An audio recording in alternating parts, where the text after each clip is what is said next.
السلام علیکم ورحمۃ اللہ وبرکاتہ۔ آپ سب خیریت سے ہوں گے انشاءاللہ۔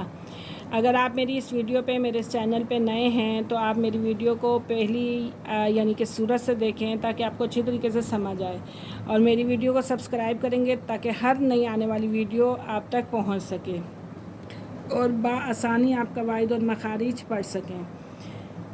تو آج ہمارا سبق ہے سورۃ الفیل ہے آج ہماری، اور سورۃ الفیل کا واقعہ بھی بہت اچھا ہے۔ واقعہ سنانے کا تو ٹائم نہیں رہے گا، لیکن انشاءاللہ ترجمے کے ساتھ میں آپ کو لازمی سناؤں گی۔ تو آئیے سبق کی طرف ہم چلتے ہیں۔ اعوذ باللہ من الشیطان الرجیم۔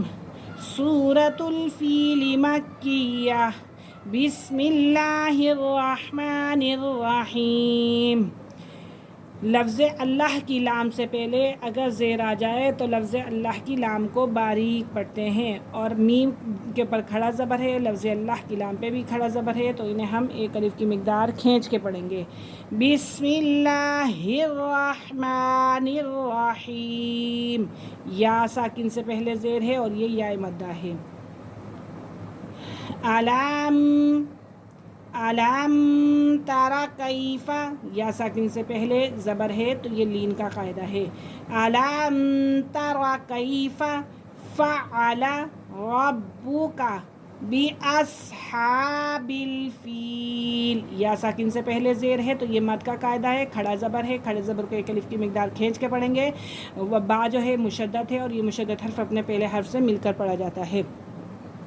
علم تر کیف فعل ربک باصحاب الفیل۔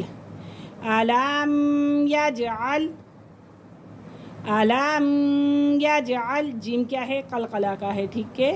علم یجعل کیدہم، یا ساکن سے پہلے زبر تو یہ لین، کیدہم فی تضلیل، یا ساکن سے پہلے زیر مد، پھر یا ساکن سے پہلے زیر پھر مد، کیدہم فی تضلیل۔ وَأَرْسَلَ عَلَيْهِمْ، یا ساکن سے پہلے زبر ہے تو یہ کیا ہو گیا؟ یعنی کہ لین کا قاعدہ۔ علیہم طیراً، یا ساکن سے پہلے زبر تو لین، طیراً ابابیل۔ یہاں پہ ہم نہیں پڑھ سکتے کیونکہ یہاں تنوین آ رہی ہے، تنوین کے فوراً بعد حمزہ آ رہا ہے، تو یہاں پہ ہم غنہ نہیں کریں گے۔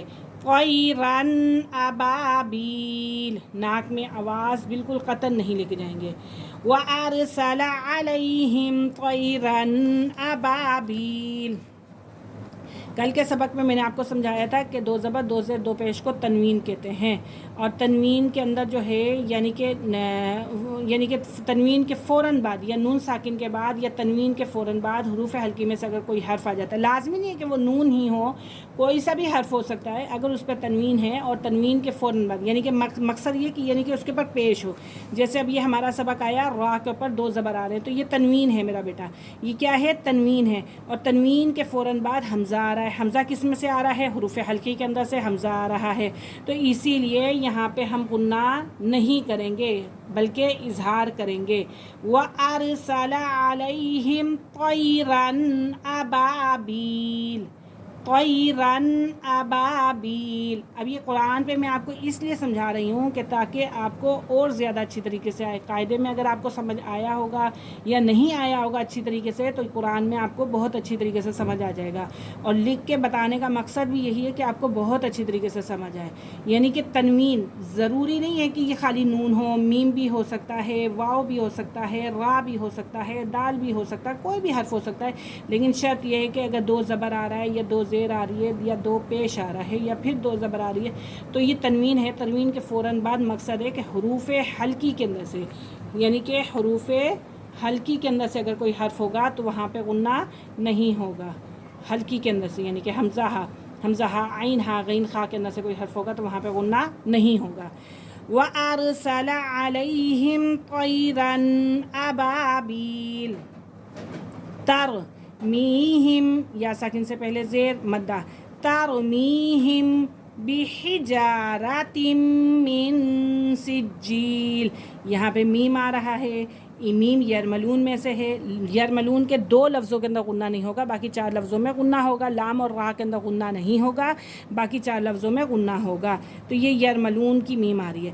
ترمیہم بحجارۃ من سجیل، سجیل یہ یا مدہ ہے. فجعلہم کعصف مأکول، کعصف مأکول. آج کا ہمارا سبق یہیں ختم ہوا ہے. انشاءاللہ کل ہم حاضر ہوں گے اگلے سبق کے ساتھ. جب تک کے لیے اجازت دیجیے. اللہ حافظ. السلام علیکم ورحمۃ اللہ وبرکاتہ.